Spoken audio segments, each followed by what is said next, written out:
بسم اللہ الرحمن الرحیم الحمد للہ رب العالمین والصلاة والسلام علی سید الانبیاء والمرسلین اما بعد۔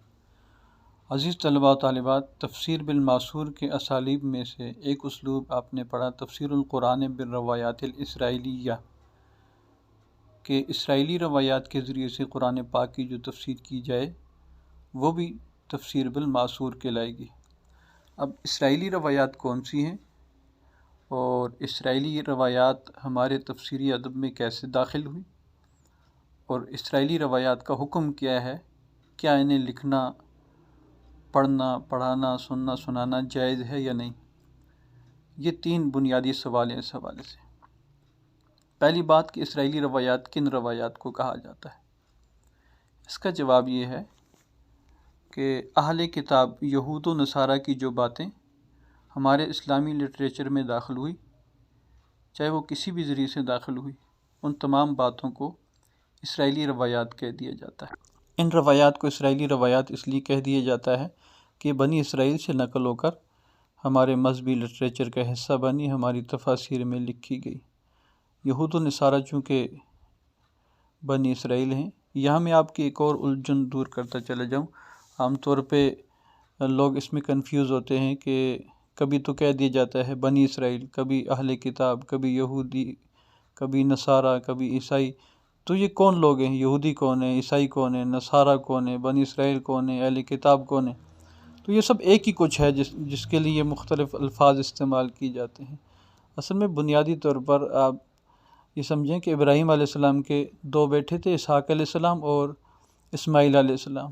اب اسماعیل علیہ السلام کو ان کی والدہ کے ہمراہ لے جا کر مکہ المکرمہ میں چھوڑ دیا تھا، جب اسماعیل علیہ السلام بالکل چھوٹے تھے، دودھ پیتے بچے تھے، اور مکہ میں اللہ کے حکم سے چھوڑا، جہاں اس وقت نہ کوئی انسان آباد تھا اور نہ کوئی پانی اور گھاس اور کسی قسم کا کوئی انتظام نہیں تھا۔ اللہ تعالیٰ نے ان کا انتظام فرمایا اور ایک ان کی نسل چلی مکہ المکرمہ میں۔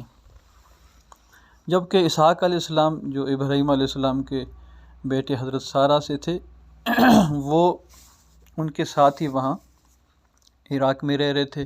اسحاق علیہ السلام کے بیٹے ہیں حضرت یعقوب علیہ السلام۔ یعقوب علیہ السلام کا لقب ہے اسرائیل۔ یعقوب علیہ السلام کے 12 بیٹے تھے، یوسف علیہ السلام اور ان کے بھائی، یہ سب مل کر 12 تھے۔ اور چونکہ یہ یعقوب علیہ السلام کے بیٹے تھے اور یعقوب علیہ السلام کا لقب اسرائیل تھا، ان 12 بیٹوں کو بنی اسرائیل کہا جاتا ہے، یعنی یعقوب کی اولاد۔ ان 12 بیٹوں کی آگے جو اولاد ہوئی وہ ساری کی ساری بنی اسرائیل کہلاتی ہے۔ تو یہ 12 بیٹوں کی اولاد 12 قبیلے بنے، بعد میں 12 قبائل بنی اسرائیل میں سے تھے۔ ان 12 قبیلوں میں سینکڑوں پیغمبر آئے، ہزاروں، بلکہ سینکڑوں بھی نہیں، ہزاروں انبیاء کرام انہی 12 قبیلوں میں آتے رہے۔ ان کو اللہ تعالیٰ نے بادشاہت بھی دی اور نبوت بھی دی، یعنی داؤد علیہ السلام، سلیمان علیہ السلام جیسے انبیاء بھی اور بادشاہ بھی، بلکہ بہت بڑے بڑے بادشاہ انہی بنی اسرائیل میں آئے، اور بڑے بڑے پیغمبر بھی بنی اسرائیل میں آتے رہے، ہزاروں پیغمبر آئے۔ اور یہ بنی اسرائیل بڑی لاڈلی قوم تھی، چونکہ انبیاء کرام کی اولاد تھی، اور جد الانبیاء حضرت ابراہیم علیہ السلام کی دعائیں بھی تھی اپنی اولاد کے لیے، وہ بھی شامل حال تھی۔ بہرحال بنی اسرائیل جتنے لاڈلے تھے اتنے بگڑے ہوئے تھے، انہوں نے بہت زیادہ انبیاء کرام کی نافرمانی کی، گستاخیاں کی، کئی انبیاء کرام کو قتل بھی کیا، اور کئی مواقع پر یہ بگڑ جاتے، نافرمان ہو جاتے، راہ راست سے ہٹ جاتے۔ سورہ بقرہ میں بڑی تفصیل سے بنی اسرائیل کا ذکر ہے۔ انہی میں حضرت موسیٰ علیہ السلام بھی تشریف لائے، وہ بھی بنی اسرائیل میں سے ہیں، ان پر تورات نازل ہوئی۔ انہی میں موسیٰ علیہ السلام کے بعد حضرت عیسیٰ علیہ السلام تشریف لائے، جن پہ انجیل نازل ہوئی۔ یہ بنی اسرائیل کے سب سے آخری پیغمبر ہیں حضرت عیسیٰ علیہ السلام۔ عیسیٰ علیہ السلام کے بعد کوئی پیغمبر بنی اسرائیل میں نہیں آیا۔ پھر عیسیٰ علیہ السلام سے 571 سال بعد بنی اسماعیل میں، یعنی اسماعیل علیہ السلام کی اولاد میں، حضرت محمد مصطفیٰ صلی اللہ علیہ وسلم امام الانبیاء تشریف لائے۔ ایک طرف بنی اسرائیل ہیں کہ جن میں ہزاروں پیغمبر آئے، اور دوسری طرف بنی اسماعیل ہیں، یعنی اسماعیل علیہ السلام کی اولاد میں، جن میں ایک ہی پیغمبر آئے، لیکن وہ تمام پیغمبروں کے، تمام انبیاء اور رسل کے امام بن کے تشریف لائے۔ تو یہ جو بنی اسرائیل ہے، اسرائیل علیہ السلام یعنی یعقوب علیہ السلام کی اولاد، اس کو اس لیے بنی اسرائیل کہا جاتا ہے کہ یعقوب علیہ السلام کی اولاد ہے۔ اس لیے یہودی کہا جاتا ہے کہ یوسف علیہ السلام کے جو سب سے بڑے بھائی تھے یہودا ان کا نام تھا، تو چونکہ ان کا ہولڈ تھا، سب سے بڑا قبیلہ وہی تھا، اس وجہ سے سارے بنی اسرائیل یہودی تھے، ان کو یہودی بھی اس نسبت سے کہہ دیا جاتا تھا۔ پھر چونکہ موسیٰ علیہ السلام پر تورات نازل ہوئی، تو موسیٰ علیہ السلام کی تورات ماننے اور اس پر عمل کرنے والے یہ سب یہودی کہلاتے تھے۔ بعد میں حضرت عیسیٰ علیہ السلام جب تشریف لائے اور انجیل بھی ان پر نازل ہوئی، انجیل کی تعلیمات لے کے آئے، تو یہ جو یہودی تھے انہوں نے انجیل کو ماننے سے انکار کر دیا اور عیسیٰ علیہ السلام کو پیغمبر ماننے سے انکار کر دیا۔ چند لوگوں نے عیسیٰ علیہ السلام کو مانا اور ان کی کتاب پر ایمان لائے، ان کے دین کو قبول کیا، تو وہ جنہوں نے قبول کیا وہ عیسائی کہلائے، اور جنہوں نے نہیں مانا وہ یہودی کہلائے۔ تو اس اعتبار سے یہ یہودی اور عیسائی ہیں، تو یہودی بھی جو ہے وہ بنی اسرائیل ہیں اور عیسائی بھی بنی اسرائیل ہیں، دونوں اسرائیل علیہ السلام کی اولاد میں ہیں۔ اور اہل کتاب ان کو اس لیے کہہ دیا جاتا ہے کہ ان کو اللہ کی طرف سے کتاب ملی تھی، یہودیوں کو تورات اور عیسائیوں کو انجیل۔ تو یہ دو کتابیں ان کو ملی تھی، بلکہ داؤد علیہ السلام پر زبور نازل ہوئی، وہ بھی بنی اسرائیل میں سے تھے۔ تو مکۃ المکرمہ میں اور مدینۃ المنورہ میں، یعنی جزیرہ عرب میں جو یہود و نصارہ آباد تھے، نصارہ بھی عیسائیوں کو کہا جاتا ہے، اس لیے کہا جاتا ہے کہ عیسیٰ علیہ السلام نے جب یہودیوں نے عیسیٰ علیہ السلام کا انکار کیا تو عیسیٰ علیہ السلام نے کہا تھا من انصاری اللہ، کہ اللہ کی رضا کے لیے میرا مددگار کون ہوگا، میری مدد کون کرے گا۔ تو جو عیسیٰ علیہ السلام کے صحابی تھے انہوں نے کہا تھا کہ نحن انصار اللہ، ہم اللہ کے انصار ہیں، ہم جو ہے نصرت کریں گے، آپ کی مدد کریں گے، اس وجہ سے وہ نصارہ کہلائے۔ تو عیسائیوں کو نصارہ کہا جاتا ہے۔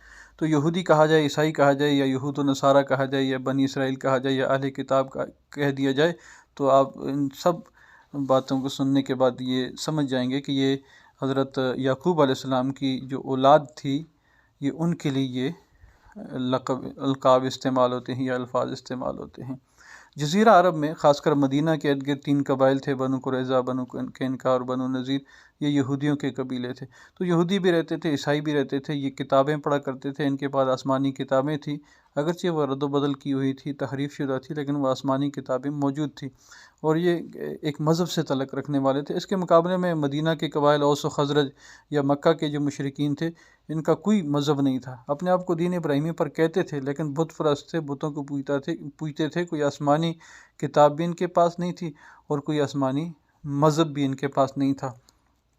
اس وجہ سے ان مشرکین کے مقابلے میں یہ اہل کتاب کہلاتے تھے کہ یہ وہ لوگ ہیں ان کے پاس کتاب ہے، آسمانی کتاب ہے، اور مشرکین اوس و خزرج وغیرہ دوسری تیسری ان کے پاس کوئی کتاب نہیں تھی۔ تو اہل کتاب کہنے کی وجہ بھی آپ کو معلوم ہوگی، اور نصارہ کہلوانے کی وجہ بھی معلوم ہوگی، اور یہود کہنے کی وجہ بھی معلوم ہوگی، اور بنی اسرائیل کہلوانے کی وجہ بھی معلوم ہوگی۔ اب جو اسرائیلی روایات ہیں، یہ انہی سے، یہود و نصارہ سے جو باتیں مسلمانوں نے سنی اور قرآن پاک کی تفسیر میں انہیں آگے نقل کر دیا، ان کو اسرائیلی روایات کہا جاتا ہے۔ اب چونکہ قرآن پاک میں بنی اسرائیل کا بہت زیادہ تذکرہ ہے، اور انبیاء بنی اسرائیل کا بھی ذکر ہے، اور بنی اسرائیل جو قوم ہے ان کے جرائم بھی بہت زیادہ ذکر ہیں، اور ان کے واقعات بھی مختلف قوموں کے مختلف قبائل کے ذکر ہیں، تو قرآن پاک میں جتنے ذکر ہیں وہ تو واضح ہیں۔ اب کچھ چیزیں ایسی ہیں جن کی تفصیلات قرآن پاک میں نہیں ہیں، تو پھر مسلمان اس وقت صحابہ کرام، یہ جو لوگ بھی نئے نئے مسلمان ہوتے تھے، وہ اس تجسس میں رہتے تھے کہ یہ واقعہ اتنا تو ہم نے سن لیا، لیکن اس کے بعد کیا ہوا ہوگا، اس کی تفصیلات کیا ہوئی ہوں گی، پھر کیا ہوا ہوگا۔ تو اس تجسس کو پورا کرنے کے لیے وہ ان اہل کتاب سے رجوع کرتے تھے، جو اہل کتاب میں سے جو حضرات مسلمان ہو گئے تھے، جیسے عبداللہ بن سلام ہیں اور وہب ابن منبہ ہیں، تو بڑے بڑے صحابہ کرام، بلکہ بڑے بڑے علماء کرام یہود و نصارہ کے چند مسلمان ہوئے تھے اسلام سے متاثر ہو کر، تو پھر وہ ان سے رجوع کرتے، ان سے جا کے پوچھتے جی یہاں تک تو ہم نے موسیٰ علیہ السلام کا واقعہ سن لیا، اس کے بعد پھر کیا ہوا، یا یوسف علیہ السلام کا واقعہ، تو وہ تو پوری تفصیل سے ہے۔ دیگر انبیاء کرام کے واقعات ہیں، جیسے خضر علیہ السلام کا واقعہ موسیٰ علیہ السلام کے ساتھ ہے، یا اور اصحاب کہف وغیرہ ہیں، جتنے بھی واقعات قرآن پاک میں ذکر ہیں، تو وہ کہیں اجمال ہوتا ہے یا وہ مختصر واقعات ہوتے ہیں، اس میں کوئی تجسس باقی رہتا، تو وہ ان سے جا کے پوچھتے تھے کہ جی اب بتائیں اس واقعے کی تفصیل کیا ہے۔ تو عبداللہ بن سلام رحمہ اللہ تعالیٰ، وہب ابن منبہ رحمہ اللہ تعالیٰ، یہ حضرات پھر وہ پوری تفصیلات ذکر کرتے تھے جو ان کی کتابوں میں موجود ہیں، یا ان کی جتنا بھی مذہبی لٹریچر ان کا تھا، اہل کتاب کا جو انہوں نے پڑھا ہوا تھا، سیکھا ہوا تھا، جس کے وہ عالم تھے، اس کے مطابق پھر وہ پوری تفصیل واقعات سنایا کرتے تھے۔ تو وہ سارے واقعے اور سارے قصے، ظاہر قصہ اور واقعہ جب انسان سنتا ہے تو فوراً اس کے ذہن میں بیٹھ جاتا ہے، اور چاہے وہ جتنا بھی طویل ہو وہ ذہن نشین ہو جاتا ہے۔ تو وہ صحابہ کرام نے سنے، ان کے ذہن میں بیٹھ گئے۔ اب کہیں کوئی کسی آیت کا تذکرہ چلتا، کوئی آیت بیان کی جاتی، کسی آیت کا ترجمہ یا تفسیر بیان کی جاتی، یا قرآن پاک کا کوئی واقعہ بیان کیا جاتا، تو اس میں یہ حضرات صحابہ کرام یا تابعین کرام بالخصوص یا تبع تابعین، یہ حضرات پھر وہ تفصیلی قصے جو انہوں نے اہل کتاب سے مسلمان ہونے والے علماء کرام سے سنے ہوتے تھے، ان تفصیلی واقعات کو بھی ذکر کر دیتے اور بیان کر دیتے تھے۔ پھر یہ اسی طرح سلسلہ چلتا رہا۔ جب مفسرین نے تفسیریں لکھی، بالخصوص جو سب سے پہلی تفسیر لکھی گئی، تفسیر ابن جریر طبری رحمہ اللہ تعالیٰ نے جو لکھی، تو اس میں پھر انہوں نے وہ سب کچھ تفسیر کے عنوان پر جتنا بھی ان کو مواد ملا، جس سے بھی ملا، جتنا مواد بھی ملا قرآن پاک کی آیات کی تفسیر کے عنوان پر، انہوں نے وہ لکھتے رہے، جمع کرتے رہے، انہوں نے وہ سب کچھ جمع کر دیا۔ تو ایک ضخیم کتاب انہوں نے تیار کر لی تفسیر کے عنوان پر، جس میں ان کے پاس جتنا بھی مواد تفسیر کے عنوان پر ملا تھا وہ انہوں نے لکھ دیا۔ اس میں اسرائیلی روایات بھی تھی، وہ سارے قصے واقعات بھی موجود تھے، اور وہ ساری باتیں جو یہود و نصارہ سے نقل ہو کر آئی تھی وہ سب وہاں لکھ دی۔ ظاہر ہے اس وقت انہوں نے تفسیر کے طور پر تو لکھی نہیں، انہوں نے یہ وضاحت ساتھ کر دی روایات کی کہ ان آیات کی تفسیر میں فلاں صحابی نے فلاں سے سن کے اور فلاں نے فلاں سے سن کے یہ بات بیان کی ہے۔ اس وقت مقصد یہ تھا کہ تفسیر کے عنوان پر جتنا مواد بھی، جتنا لٹریچر موجود ہے وہ جمع ہو جائے، چھان بین بعد میں ہوتی رہے گی کہ کون سا ٹھیک ہے، کون سا غلط ہے، کون سی روایات قابل قبول ہیں، کون سی قابل قبول نہیں ہے۔ پر ان کی بہت بڑی خدمت ہے ابن جریر طبری رحمۃ اللہ علیہ کی، کہ انہوں نے تفسیر کے عنوان پر جتنا بھی مواد اس وقت موجود تھا لوگوں کی زبانوں پر، اسے قلم بند کر دیا اور لکھ دیا اور ایک ضخیم تفسیر میں جمع کر دیا۔ اب آتے ہیں کتاب کی طرف۔ کتاب میں تفسیر الماثور کے چھٹے اسلوب کے طور پر تفسیر القرآن بالروایات الاسرائیلیہ کا عنوان قائم کیا ہے مصنف نے، اور اس کی تعریف میں وہ لکھتے ہیں کہ مصادر میں اسرائیلی روایات کے لیے اسرائیلیات کا لفظ بھی مستعمل ہوتا ہے، اور محمد حسین ذہبی کے حوالے سے لکھتے ہیں کہ اس لفظ کا اطلاق یہودیت اور نصرانیت کی اس دینی ثقافت پر ہوتا ہے جس نے قرآن مجید کی تفسیر کو متاثر کیا۔ اس ثقافت میں نصرانیت کے مقابلے میں یہودیت کو غلبہ حاصل ہے، کیونکہ آغاز اسلام میں یہود بکثرت تھے اور مسلمانوں سے ان کا میل جول بھی۔ پھر مفتی اعظم پاکستان مفتی محمد تقی عثمانی صاحب دامت برکاتہم کے معرف القرآن کے مقدمے کا حوالہ دیتے ہوئے لکھتے ہیں کہ اسرائیلیات ان روایتوں کو کہتے ہیں جو اہل کتاب یعنی یہودیوں اور عیسائیوں سے ہم تک پہنچی ہیں۔ پہلے زمانے کے مفسرین کی عادت تھی کہ وہ کسی آیت کے ذیل میں ہر قسم کی وہ روایت لکھ دیتے تھے جو انہیں سند کے ساتھ پہنچتی تھی۔ ان میں سے بہت سی روایتیں اسرائیلیات بھی ہوتی تھیں۔ جیسے میں نے پہلے عرض کر دیا کہ ان کا مقصد یہ ہوتا تھا کہ تفسیر کے عنوان پر جتنا مواد ہے وہ جمع ہو جائے، بس اس لیے وہ لکھ دیا کرتے تھے۔ بعد میں چھان بین ہوئی، ابن کثیر رحمۃ اللہ علیہ نے اچھی خاصی چھان بین کی اور اسرائیلیات کو پھر الگ کیا، ایسی اسرائیلیات کو جو قابل قبول نہیں ہوتی۔ پھر اگلا عنوان قائم کرتے ہیں کہ کتب تفسیر میں اسرائیلی روایات کے عمل دخل کی وجہ۔ اس میں بڑی تفصیل سے وہ ذکر کرتے ہیں، اور خاص کر علامہ ابن خلدون رحمہ اللہ تعالیٰ کا جو حوالہ انہوں نے نقل کیا اس میں بڑی ڈیٹیل ہے اور پوری وضاحت سے یہ بات ثابت کی گئی ہے کہ ہماری کتابوں میں، تفسیر کی کتابوں میں بالخصوص، اسرائیلی روایات کیسے داخل ہوئی۔ تو میں نے ایک اشارے میں آپ کو بتا دیا کہ داخل ہونے کی وجہ وہی ہے جو یہود و نصارہ میں سے جو لوگ مسلمان ہوئے تھے، بالخصوص اہل کتاب میں سے جو علماء مسلمان ہوئے تھے، کعب احبار رحمہ اللہ تعالیٰ ہیں، بہت بڑے صحابی ہیں، اسی طرح وہب ابن منبہ ہیں، عبداللہ بن سلام ہیں رحمہ اللہ تعالیٰ۔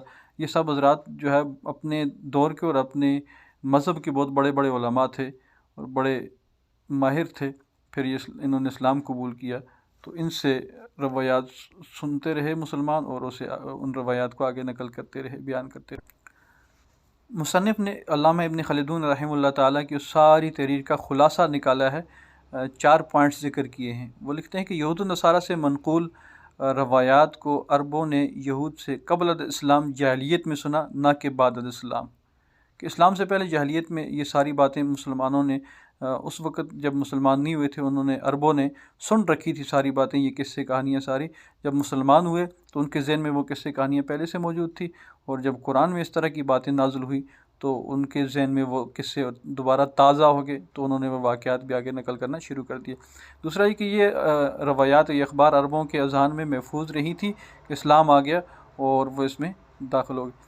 تورات اور انجیل سے ماخوذ شدہ اخبار کے راوی وہب ابن منبع اور عبداللہ بن سلام وغیرہ ہیں. اسرائیلیات کی بکثرت اشاعت دو وجوہات کی بنیاد پر ہوئی ہے. نمبر ایک یہ کہ عربوں میں ناخواندگی و بدویت کا غلبہ. ناخواندگی کا مطلب یعنی پڑھے لکھے نہیں تھے، اور بدویت یہ کہ سیدھے سادے دیہاتی تھے. اس کے ساتھ ان کا وہ فطری شوق معرفت جو ہر انسان کی فطرت میں پایا جاتا ہے کہ دنیا کی ساری چیزیں کیوں کر بنی ہیں، پیدائش کی ابتدا کیسی ہوئی ہے، اور وجود کے اسرار کیا ہیں. ظاہر ہے کہ یہ وہ تمام امور اہل کتاب سے دریافت کرتے تھے کہ جتنی چیزیں انسان کے ذہن میں فطری طور پر آ جاتی ہیں تو وہ اہل کتاب سے پوچھتے تھے، اور اہل کتاب ان جواب دیتے تھے. اس طرح سے ان کے ذہنوں میں بہت سی ایسی باتیں اسلام کے آنے سے پہلے موجود تھی، اسلام آنے کے بعد پھر وہ دوبارہ تازہ ہوگی اور انہیں آگے بیان کر دیا گیا. دوسرا سبب یہ تھا کہ ان امور کا چونکہ دینی احکام سے کوئی تعلق نہ تھا، اس لیے مفسرین حضرات نے ایسے امور سے متعلقہ مرویات کو بغیر تحقیق و تنقید کے قبول کیا اور اپنی کتب میں تفصیلاً بیان کر دیا. امید ہے کہ اسرائیلیات کے حوالے سے کافی حد تک آپ کی معلومات میں اضافہ ہوا ہوگا. اب چلتے ہیں اسرائیلیات کے حکم کی طرف کہ اب اسرائیلیات جو اسرائیلی روایات ہیں جو یہود و نصارہ سے نقل ہو کر ہم تک آئی ہیں، تو ان کا حکم کیا ہے؟ کیا یہ بیان کرنی چاہیے، لکھنی چاہیے، نہیں لکھنی چاہیے؟ تو لکھتے ہیں کہ علماء نے اسرائیلی روایات کو 3 اقسام میں بانٹ رکھا ہے. 3 اقسام کون سی ہیں؟ آسان سی بات ہے، آسان الفاظ میں یوں ہے کہ ایسی روایات جو ہمارے مذہب کی تائید کرتی ہیں، یعنی جو ہمارے مذہب کے موافق، اسلام کے موافق ہیں. جو چیز قرآن نے بیان کی ہے اسرائیلی روایات میں بھی وہی ہے. انبیاء کرام کی جو شان جو واقعات قرآن نے بیان کیے ہیں اسرائیلی روایات میں بھی وہی ہیں. تو یہ تو قابل قبول ہیں، سن بھی سکتے ہیں، سنا بھی سکتے ہیں، لکھ بھی سکتے ہیں، بیان بھی کر سکتے ہیں، روایت بھی کر سکتے ہیں. دوسری وہ کہ جو اسلام کے خلاف ہیں، یعنی قرآن پاک نے جو چیز بیان کی ہے اس کے خلاف ہیں، جن میں انبیاء کرام کی توہین یا انبیاء کرام کے بارے میں کوئی ایسی چیزیں ذکر ہیں، جیسے نعوذ باللہ اسرائیلی روایات ایسی بھی موجود ہے جنہیں میں لکھا کہ سلیمان علیہ السلام نے جو ہے وہ آخری زندگی میں سلیمان علیہ السلام جو ہے وہ مذہب چھوڑ گئے تھے، اسلام چھوڑ کے نعوذ باللہ مرتد ہو گئے تھے، جس کی نفی کرنے کے لیے پھر اللہ تعالیٰ نے آیت نازل کی وما کفر سلیمان ولکن الشیاطین کفروا. یہ آیت نازل کرنا موسیٰ علیہ السلام کے بارے میں عجیب و غریب واقعات اور طرح طرح کی باتیں اسرائیلی روایات میں آتی ہیں، ان جو سراسر گستاخی ہے، انبیاء کرام کی گستاخی کے زمرے میں آتی ہیں. تو ایسی تمام روایات جو جس سے اللہ تعالیٰ کی شان میں یا انبیاء کرام کی شان میں گستاخی ہوتی ہو، یا اسلام کے کسی مسلمات میں سے کسی کے ساتھ ٹکراتی ہوں، کسی قرآن کی آیت کے خلاف ہوں، کسی حدیث کے خلاف ہوں، کسی بھی دینی امر کے خلاف ہوں، تو ایسی روایات مردود ہیں، رد ہیں، قابل قبول نہیں ہیں. انہیں نہ لکھنا چاہیے، نہ بیان کرنا چاہیے، اور نہ سننا سنانا چاہیے. اور تیسری قسم وہ ہے نہ تو وہ ہمارے مذہب کی تائید کرتی ہیں اور نہ وہ روایات ہمارے مذہب کی تکذیب کرتی ہیں، یعنی نہ تو موافق ہیں اور نہ مخالف ہیں. تو ایسی روایات کے بارے میں لا تصدقوا ولا تکذبوا. ایک حدیث میں آئے بنی اسرائیل کی روایات کے بارے میں پوچھا گیا تو حضور نے فرمایا لا تصدقوا اہل الکتاب ولا تکذبوہم. نہ تو تصدیق کرو اور نہ انہیں جھٹلاؤ، نہ سچا کہو نہ جھوٹا. تو یہ اس تیسری قسم کے بارے میں کہ جو نہ تم موافق ہے اور نہ مخالف ہے، تو لا تصدقوا ولا تکذبوا، نہ ان کی تصدیق کرو نہ تکذیب کرو، تو نہ کہو نہ اس کی تائید کرو اور نہ اس کو بہرحال ایسی روایات کو بھی ذکر کرنا بے مقصد ہے، مقصد کوئی نہ ہو، جس سے مقصد ہی کوئی پورا نہیں ہوتا، نہ تو اس سے کوئی تائید ہوتی ہے کسی شرعی حکم کی اور نہ کسی کی تکذیب ہوتی ہے. اس لیے ایسی روایات کو بھی ترک کر دینا چاہیے، بیان نہیں کرنا چاہیے. اب ان 3 قسموں میں سے صرف ایک ہی قسم ایسی ہے جسے بیان کرنا چاہیے، لکھنا لکھانا سننا سنانا چاہیے. وہ ہے جو مذہب کے موافق ہو اور ہمارے مذہب کی تائید کرتی ہو.